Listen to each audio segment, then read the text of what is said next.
There was probably about 9, 10 quarterback spots maybe that are going to have openings or going to have some changes. Casey Joyner is going to talk a little bit about that.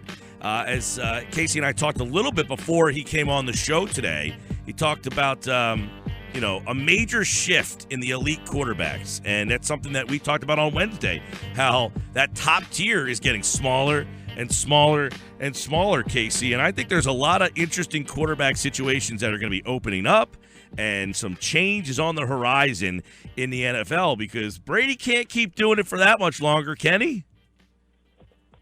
I wouldn't think so. You look at NFL history, and people usually when they hit the age of 35, you can look at quarterback performance in any sport. Usually at 35 is when a player will drop off. In fact, I remember reading a study years ago that physiologists said the human body declines between the ages of 35 and 40 at a faster pace than it does at any other time during your life. So Brady is an exception to that rule, but hey, Ben's 34, and some of these other quarterbacks, they're going to hit that age very soon or get real close to it, and I think you're going to see a lot of those quarterbacks start to bow out of the league, and when we do, we're going to have a bit of a vacuum. I have some openings, and I want to pick your brain about whether whether it's a good fit for them to stay with their incumbent or move on. And two of them really are interesting to me. Arizona, okay. Is Carson Palmer the best fit for them moving? Do they take another? I mean, because that team's really hard. They were a Super Bowl contender coming in this year, and you could surmise, Casey, maybe you would agree or disagree, that their quarterback play was a big reason as to why they are sitting home for the playoffs this year. So if you're Arizona, are you looking for a new starting quarterback, or do you go another year with Palmer? I probably would. You definitely want to be thinking. Because you're going to get maybe another year or two out of because Palmer's. I want to say he's 35, 36. He's already in that range that we're talking about age-wise.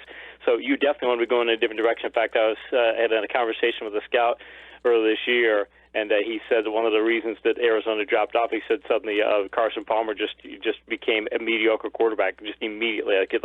He's fallen apart, and this is a guy I respect. So if he tells me that's what he thinks is happening, and plus you could see it too if you're just watching the games. But it's another instance where this is. I think they need to be thinking we need to get another year out of him, maybe at most, but. In that offense, you've got to find a vertical passer. You can't just find a dink and dunk passer. You've got to go specifically for a guy who can throw deep. So I think it's a tougher position for them to fill. Okay, so if Palmer was not the guy, there's going to probably be some changes. What would you think about a guy like Jay Cutler as a stopgap in Arizona? Cutler used to be. He was I almost changed my bad decision rate metric to the Cutler metric because he was just the poster child for just making a horrible decision on the field. Just both variety and consistency. He would just do it all the time.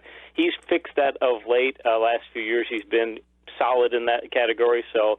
And now that in that offense, you want risk takers. So I like it from the standpoint that he'll take the chances and he'll be a gunslinger quarterback. He'd be a good fit from that perspective. But how much interest does he have? I mean, so many times you think that he's just not as interested in being a pro quarterback as some of the elite quarterbacks. So if you think he can garner that, if you think he can keep him interested and keep him, ready to play this for the whole season, yeah, I'd do it. But I would probably be leaning towards not doing it. A couple other, I think there's a lot of interesting quarterback situations. Arizona's one. Another one, they're kind of stuck, and that's Houston. I mean, do they go with the Savage-Osweiler combination again?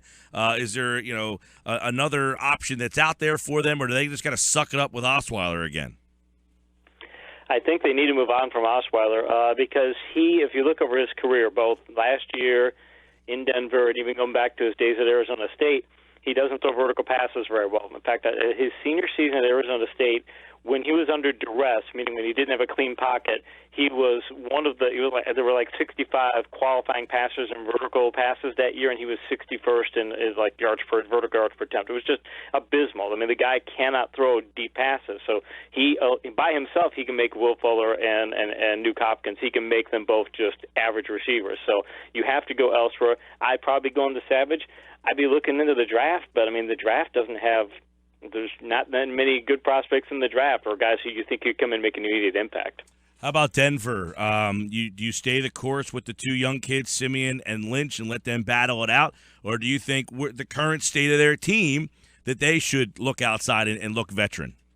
I think they've got good enough performance out of their quarterbacks, and Simeon has shown that he can manage the type of offense that you need to have that can win if you have an elite defense.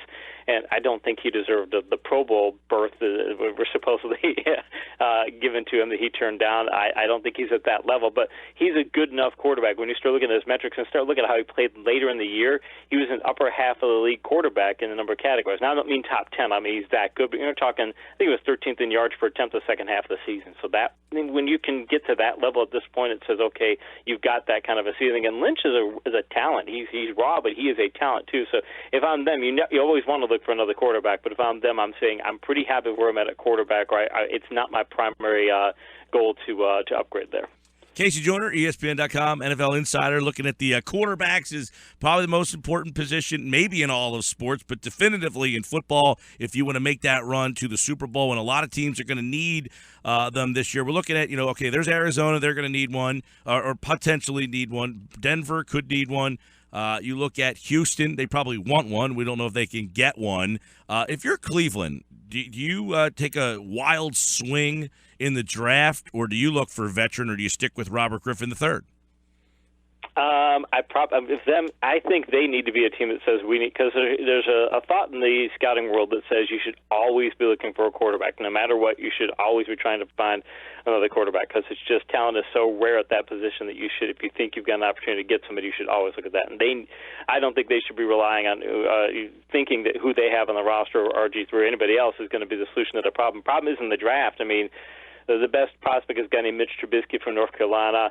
He's good. He's the closest thing you've got to a pro-ready quarterback, but he's had only like one good season at North Carolina, and you don't see elite passer when you look at that. And everybody else, Deshaun Kaiser, Deshaun Watson, Brad Kaya, Luke Falk. I mean, Falk's one of the most. He's an incredibly accurate passer, and so you could find some things there and say, okay, well, if we want a dink-a-dunk passer, we can get a Luke Falk. If we want a dual threat, we can go for Watson. They've got guys who can fit whatever system they want to do, but there's nobody who looks like pro-ready in this draft. Your take on Tyrod Taylor? The Bills are not enamored with him. I mean, it looks like they're going to, probably let him walk. Would you stick with him, and what kind of value would he have around the league? If you're talking about replacing a quarterback, you got to find somebody who's going to be better. I don't think E.J. Manuel is better than Taylor. So if I'm Buffalo, I'm thinking, okay, Taylor's maybe the best option that I have at the moment. You might look around. I don't think you're going to find anybody else who's going to be appreciably better than Taylor. And the problem with Taylor is that they've got a fantastic running game, and he's got some running options too. And they've got Watkins, and they don't have really any other receivers. But when you put him under center and you see what he can do with all this talent around him, there's still like a ceiling. It's how good can he be? Do people think he could be a top 10 quarterback? I don't know if he's going to be a top 10 quarterback. I think straddling at 10. I don't think he's getting anywhere near top 5. And you can win if you've got that, but you've got to have like an elite DV. I'd be like Denver. You've got to have an elite defense and elite other areas. So I think that he places the kind of ceiling that says maybe they can make the playoffs with it, but I don't know they could get any further. So if I'm Buffalo, I'm still looking for upgrade options. If you're Washington, are you franchising Kirk Cousins again?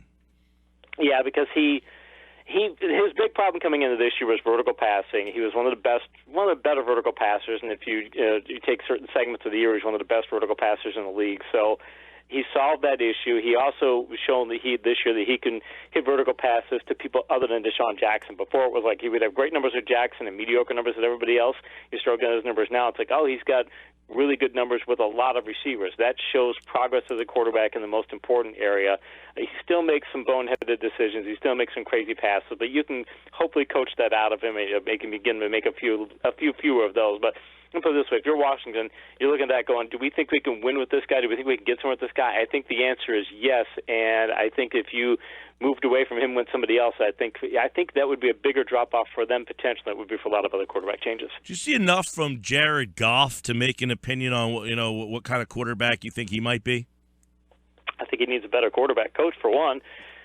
He had a lot of problems when he got into center. I mean, there were times you could see there's some accuracy benefit pluses for him and things, but he looked very rattled. He looked very It wasn't even just that you could see he felt the pass rush. He looked confused. He looked confused and he looked rattled, which, again, if you're confused and you don't know what you're doing reading defenses very well, then, yeah, you're going to be rattled. So there were a lot of things that showed up on tape, and he had terrible metrics, too, just awful metrics. And if you're the Rams, you've got a really good defense. You've got the makings of a really good running game because Gurley actually played a lot better down the stretch. But you need a quarterback upgrade. And if I'm them, I might be saying, I want to sit Goff on the bench and have him learn for another year or so, or do something, try and do something to maybe, get him some more playing time somewhere or something, maybe give him a developmental league or something. But I would not want to play. If I'm them, I don't want him under center for 16 games because I think it could be worse than what we saw this year.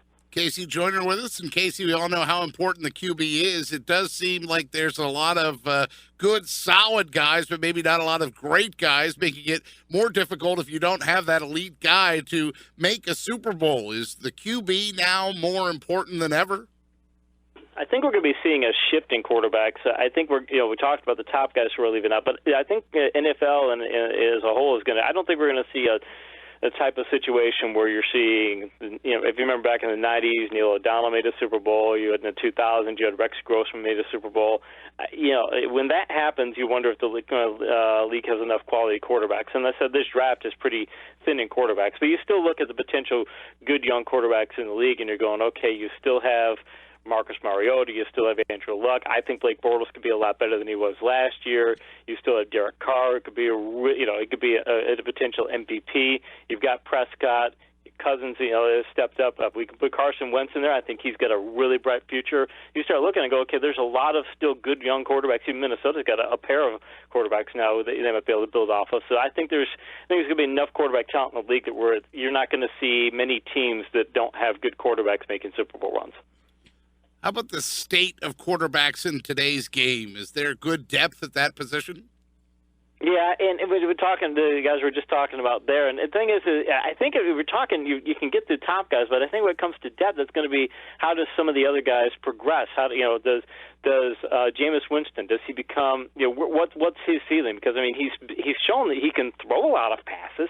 He can throw a lot of vertical passes too. The guy doesn't hesitate to throw the ball downfield, but quarterbacking is about more than just racking up a bunch of numbers. It's about more than just volume. You've got to be quality. And where does he get to? Does he get to that level? And I'm still curious about Matt Ryan. When I start looking at his metrics for this year, incredibly consistent passer, and it says a lot for him. But when you start delving a little deeper, you find that his receivers were having fantastic seasons too. Very low drop rates. There are a lot of metrics where it says, boy, he got a lot of help from his receivers. And if your receivers take a step back, does Matt Ryan take a step back? Or if their offensive line starts to get banged up next year, so is he going to stay at this MVP level, or is this a one-time thing for him? Yeah, one real quick on Matt Ryan. I think this is a huge game for him. Because. As you kind of said, there's this shift in the elite quarterback classes. I think he could either put himself in that category or be questioned at the end of this one. Because when I look at elites for me, Casey, have you won a Super Bowl? Have you won an MVP? And are you consistently in that conversation for MVP? And he could knock off 2 boxes with this game potentially. Now, he can't do anything about the MVP. That's already been decided. But if he ends up winning an MVP and a Super Bowl in the same season, we're going to look at him a little differently. Yep, and the thing is, though, and I'll be writing about this probably for Insider next week, ESPN's Insider section, when you look at the history of MVPs and how they've played in Super Bowls, it's not very good. I did an analysis last year for Cam Newton and found that when you looked at the history, it was really, really not good, especially of late. And so to see Newton struggle actually wasn't a surprise. I think Ryan might be able to offset that, but I think he could also be. If they don't win this game, I think it's one of those things where this could be one of those seasons where he got there. We can also be looking at like Joe Flacco. And Flacco wins the Super Bowl a few years ago, and I know Ryan's a lot better than Flacco. I don't put those guys necessarily in the same category, but Flacco makes the Super Bowl, and people think, "Hey, is Joe Flacco elite? Is Joe Flacco elite?" And there are a couple of times where you thought he might be, and then you go, "No, he's Joe Flacco. He is what we thought he was." I think with Matt Ryan, it might be the same thing. If this might be the one year where everything goes well for him and everything clicks, and man, this is how good he could be. But I have a feeling that things are going to not go as well, maybe in the Super Bowl and in future years, and he's going to come back down to earth. So he does need to win this. This is a game that's going to establish his legacy. Because if he doesn't win this game, I don't think he gets an opportunity like this. KC Joyner with us. We've talked a lot about the signal callers, KC, but I want to shift to what used to be a glamour position in the NFL and certainly in the NFC East, and that's running back. Do you see an influx of talent at the running back position again?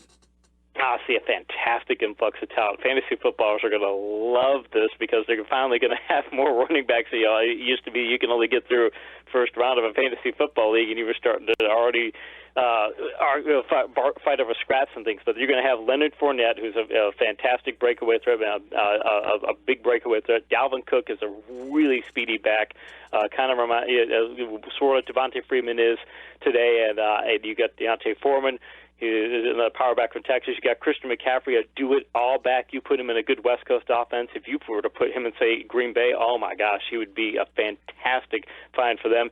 And you've got Wayne Gallman from Clemson, another power back. You've even got Samaje Perine from Oklahoma, who's been a breakaway threat. I mean, you've got a number of backs who can come into this draft and make immediate, I mean, talking 2017 can have if they ran in the right situation, they could have immediate impacts on their team. So I have a feeling if this pans out like this, you're going to see teams start to lean a little more on the ground game than they have in the past few years. Yeah, which is interesting because, you know, it's a passing league and we haven't seen running backs. You talk about fantasy football. We haven't seen running backs taken in the actual draft in the first round, and then all of a sudden last year Elliott, and then he explodes onto the scene. Do you think teams will start to shift their focus in the draft and start to go after those guys back in the first round? We're going to see the running back back in the first round of the draft again.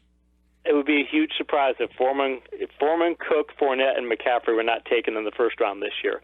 It would be a surprise if you didn't have those four running backs taken in the first round, in my opinion. And I think Gallman would be a second-round pick.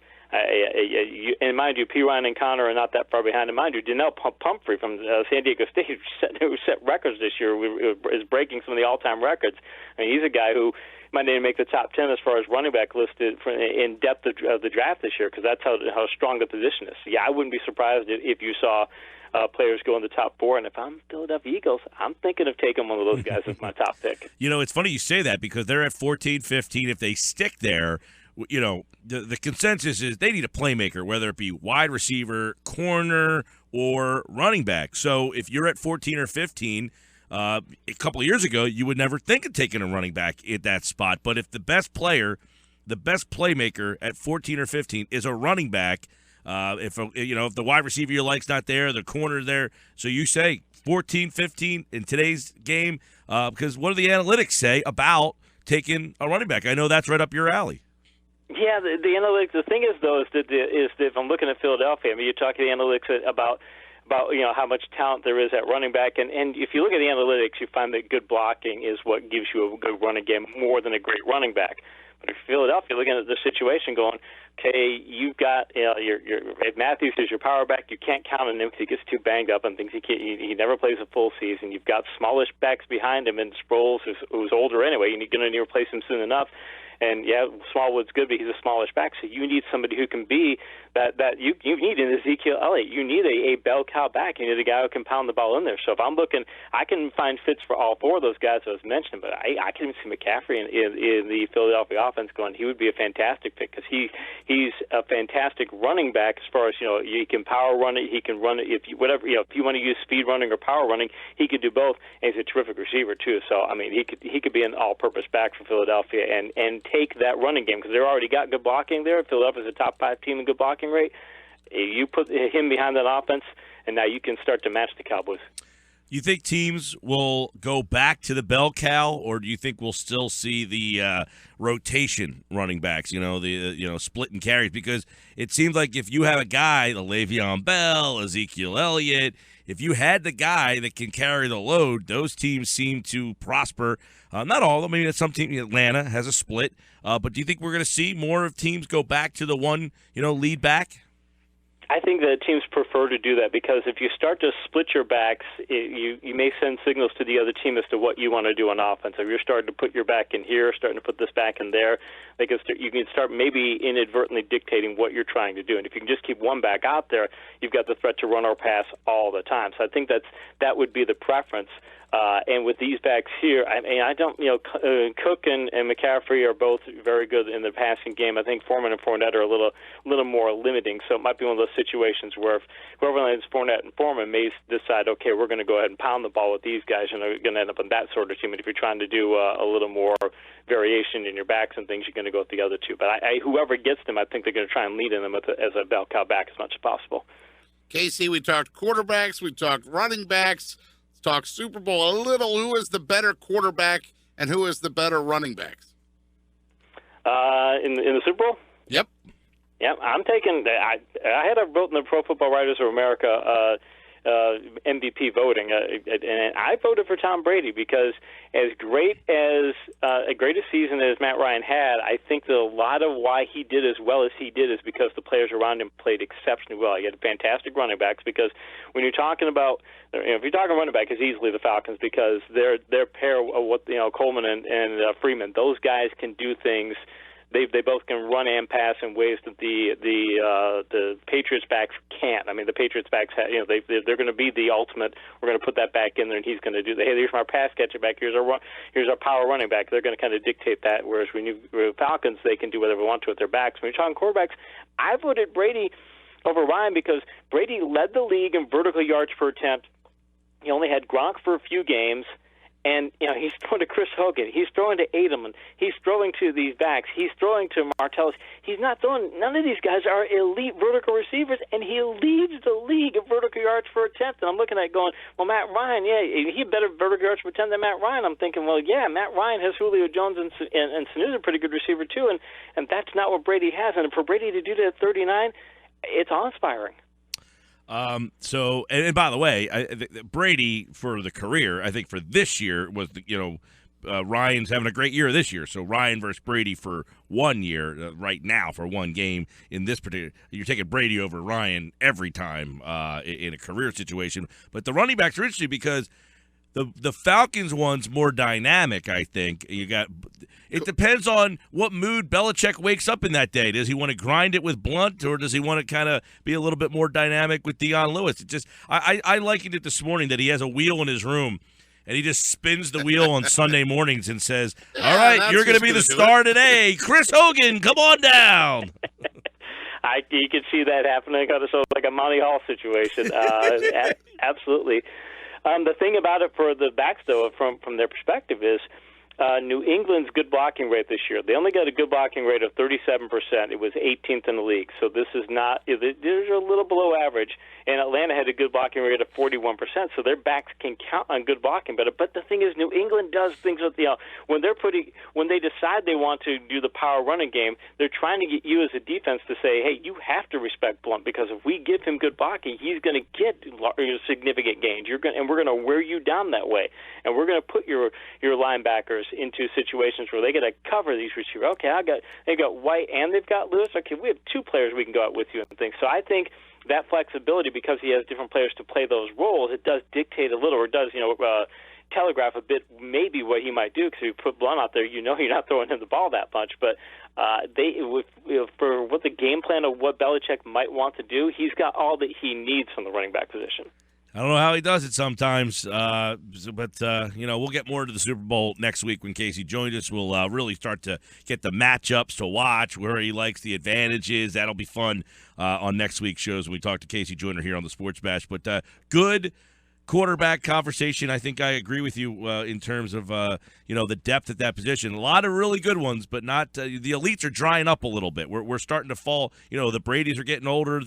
Roethlisberger, he's talking about retiring. I don't know if we believe him, but there's a good pack of guys in that middle who will pull themselves away from the pack. Matt Ryan has a chance to do it on Super Sunday. All right, pal, we'll talk next week.